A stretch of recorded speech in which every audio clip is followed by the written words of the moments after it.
ఇది ఆ అయోధ్యపురి, శ్రీరాముడి నడియాడిన నేల. 22న జరిగే భవ్య శ్రీరామ మందిరం ప్రారంభోత్సవానికి సిద్ధమైంది.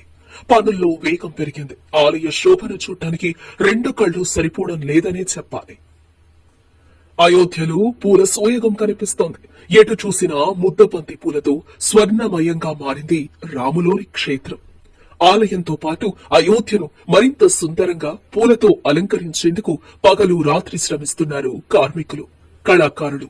జై శ్రీరామ్ అనే అక్షరాలు పెద్దగా కనిపించేలా రకరకాల ఆకృతుల్లో పూలను అలంకరిస్తున్నారు.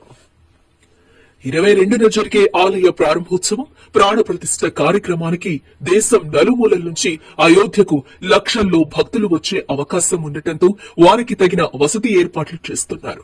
పూర్తిగా ఆధ్యాత్మిక వాతావరణంలో ఉన్నామన్న అనుభూతి కలిగేలా గుడారాలు సిద్ధం చేస్తున్నారు నిర్వాహకులు. ఇది సెల్ఫీల కాలం. అయోధ్య వచ్చిన భక్తులు తమ ఫోన్లలోని కెమెరాలకు పని చెప్తున్నారు. ఫోటోలు తీసుకుంటారు, సెల్ఫీలకు ప్రాధాన్యత ఇస్తారు. అందుకే అయోధ్యలో ఎక్కడికక్కడ సెల్ఫీ పాయింట్లు ఏర్పాటు చేశారు. అలాంటి స్పాట్ల